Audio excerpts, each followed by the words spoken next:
জয়গুরু। আজকে এপ্রিলের 3 তারিখ 2025 সালে। এই মুহূর্তে আমরা আছি যশোর জেলার কেশবপুর উপজেলার সাগরদাড়ি, যেটা একটা পর্যটন কেন্দ্র।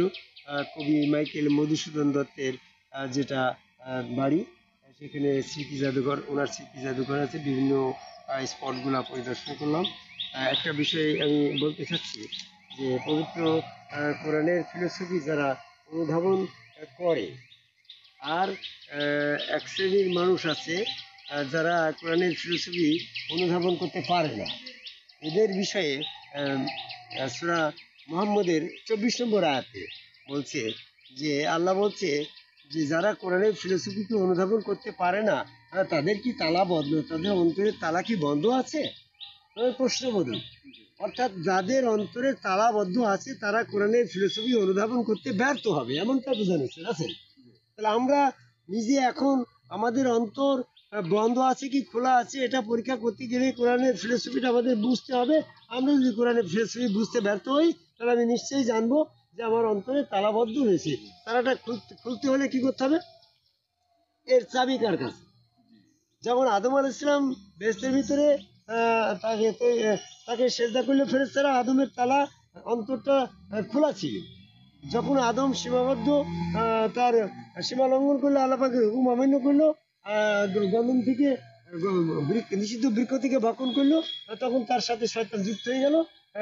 সে তখন শয়তানের দলভুক্ত হয়ে গেল। উলাইকা হিজবুশ শয়তান।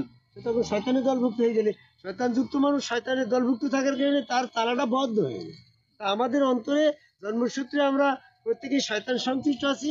আল্লাহর স্মরণে গাফেল থাকলি সূরা যুগরূপের 36 নম্বর আয়াত শয়তান যুক্ত হচ্ছে, আর শয়তান যুক্ত মানুষগুলোর অন্তর তালাবদ্ধ থাকছে। এই তালা খুলতে হলে শয়তান থেকে পবিত্র হতে হবে। এই রসুল তোমাকে পবিত্র করে সূরা বাকারা 111 নম্বর আয়াত, সূরা ইমরান 164 নম্বর আয়াত। এই রসুলের কাছে যখন তুমি সেজদা দিবা, তখন শয়তান বলবে যে আমি তখন আদম কবে সেজদা করিনি, আমি আর এই ব্যক্তি তাকে থাকবে না। শয়তান যখন বেরিয়ে চলে যাবে, শয়তান আদমের ভিতরে সংশ্লিষ্ট হওয়ার পরে যখন তার অন্তর তালাবদ্ধ হয়েছিল, যখন শয়তান বেরিয়ে চলে গেল, তখন তার অন্তর তালা খুলে গেল। আর যখন তালা খুলে যাবে, তখন কোরআনের সমস্ত ফিলোসফি সে বুঝতে পারবে। এই জন্য আমরা যারা কোরআন সম্পর্কে এখনো গভীর জ্ঞান অর্জন করি নাই, কোরআনের প্রচার প্রসারণা করতে যাচ্ছি, যেমন বর্তমানে জামাত ইসলাম, চরমোনাই, ফুরফুরা, মানিকগঞ্জ, জারটুসি, দেওয়ানবাগ, যে সমস্ত পীর সাহেবরা, আলেম ওলামা, মাওলানা, মুফতি সাহেবরা আদম কবে সেজদা করিনি, তাদের অন্তরে শয়তান আছে, তারা অপবিত্র, তাদের শয়তান থাকার কারণে তাদের অন্তর তালাবদ্ধ আছে। তারা কোরআনের ফিলোসফি আদম সেজদার এই কর্মকাণ্ড তারা বুঝতে পারছে না গো। এই সত্য ধর্মরা তারা পিছনে ফেলে কাফেরের অনুসরণ করছে।